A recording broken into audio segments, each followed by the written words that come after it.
Assalamualaikum warahmatullahi wabarakatuh. Apa kabar sahabat Hijrah Media? Semoga kita selalu diberikan kesehatan dan dilancarkan rezekinya. Amin ya Allah ya Rabbal Alamin. Sahabat beriman yang dirahmati Allah, kehadiran malaikat di rumah tentu membawa rahmat dan berkah dari Allah Subhanahu wa Ta'ala. Jadikan rumah tinggal sebagai tempat yang nyaman untuk tinggal bersama keluarga, sekaligus tempat yang sering didatangi malaikat. Allah Subhanahu wa Ta'ala telah menugaskan para malaikat mengunjungi rumah-rumah umat muslim. Kehadiran para malaikat di rumah tentu diidamkan seluruh orang beriman. Namun, malaikat tidak asal singgah di rumah jika di dalamnya tidak diisi dengan kebaikan dan ketakwaan kepada Allah Subhanahu wa Ta'ala. Berikut beberapa ciri rumah yang sering didatangi oleh para malaikat. Yang pertama, rumah yang sering dipakai berzikir. Berzikir menyebut nama-nama Allah Subhanahu wa Ta'ala memiliki banyak keutamaan, termasuk mendapat pendampingan dari malaikat. Ketika penghuni rumah senantiasa berzikir, maka para malaikat akan berkumpul bersamanya. Apabila penghuni rumah senantiasa berzikir, maka malaikat pasti akan mudah mengunjungi rumah dan memberi rahmat. Dari Abu Hurairah radhiyallahu anhu bahwa Rasulullah bersabda, suatu kaum tidak duduk dalam suatu tempat untuk berzikir kepada Allah kecuali mereka dikelilingi oleh para malaikat dan diliputi rahmat, dan Allah menyebut mereka termasuk orang-orang yang ada di dekatnya. Yang kedua, rumah yang dijadikan tempat sholat. Sholat adalah ibadah paling utama bagi seorang muslim. Rumah bisa menjadi tempat sholat sehingga ibadah ini dapat memberi cahaya dan ketentraman bagi penghuninya. Diriwayatkan dari Aisyah radhiyallahu anha, adalah Rasulullah sallallahu alaihi wasallam sholat malam, dan jika hendak sholat witir, beliau membangunkan Aisyah dan menyuruhnya untuk sholat. Hadis riwayat Muslim.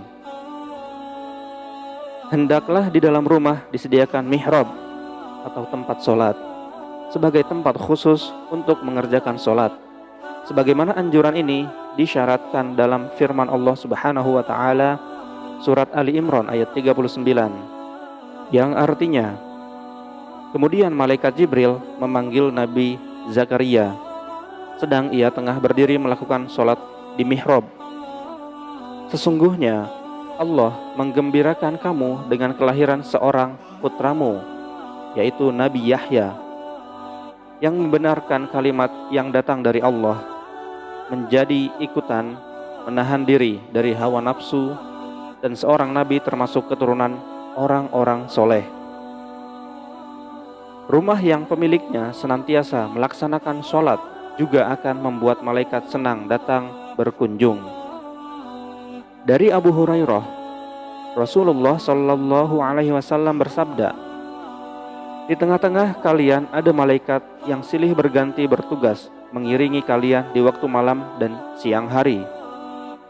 Mereka bertemu ketika waktu sholat asar dan waktu sholat subuh. Malaikat yang mengawasi kalian naik ke langit, lantas Allah bertanya kepada mereka, bagaimana kalian meninggalkan hamba-hambaku? Para malaikat menjawab, kami tinggalkan mereka sedang mereka tengah mendirikan sholat, dan kami datangi mereka sedang mereka mendirikan sholat. Yang ketiga, rumah yang digunakan untuk membaca Al-Quran.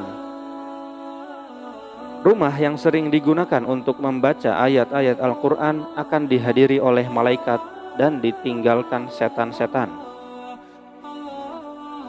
Berdasarkan hadis riwayat Ibnu Sirin, Rasulullah Shallallahu Alaihi Wasallam bersabda, sesungguhnya rumah yang di dalamnya dibacakan Al-Quran, maka lapanglah penghuninya, banyak kebaikan, malaikat menghadirinya, dan setan-setan meninggalkannya.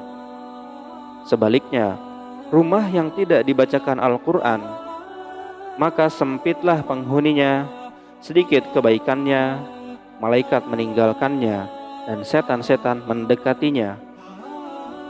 Rasulullah telah mengajarkan kepada kita cara menjaga diri dan rumah dari setan.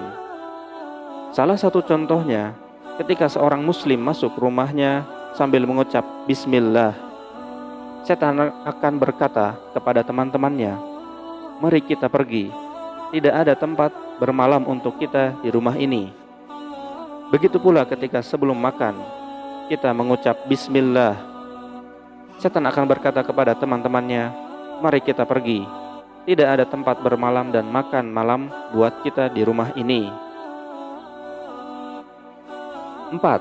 Rumah yang sering dibacakan sholawat. Sesungguhnya di antara para malaikat Allah ada malaikat yang ditugaskan untuk berkeliling mencari orang-orang yang membaca sholawat Nabi Muhammad sallallahu alaihi wasallam. Rasulullah sallallahu alaihi wasallam bersabda, "Sesungguhnya di bumi ada malaikat yang berkeliling dengan tujuan menyampaikan sholawat umatku kepadaku." Hadis riwayat Nasa'i. Apa yang dilakukan para malaikat tersebut ketika mereka mendapatkan orang yang sedang membaca sholawat? Mereka akan menyampaikan sholawat itu kepada Rasulullah sallallahu alaihi wasallam dan lalu mengembalikannya kepada yang membacanya dengan membawa rahmat, keselamatan, dan keberkahan yang berkali lipat untuknya.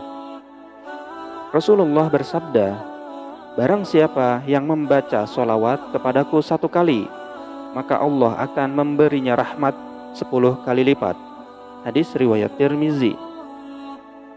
Dalam hadis lain, Rasulullah bersabda, "Kalau orang bersalawat kepadaku, maka malaikat juga akan mendoakan keselamatan yang sama baginya. Untuk itu, hendaknya dilakukan meski sedikit atau banyak." Hadis riwayat Ibnu Majah dan Tabrani. Kelima, rumah yang sering dikumandangkan azan.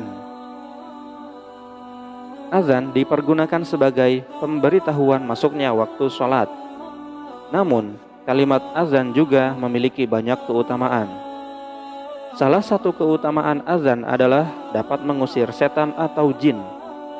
Setan akan lari terbirit-birit ketika mendengar suara azan.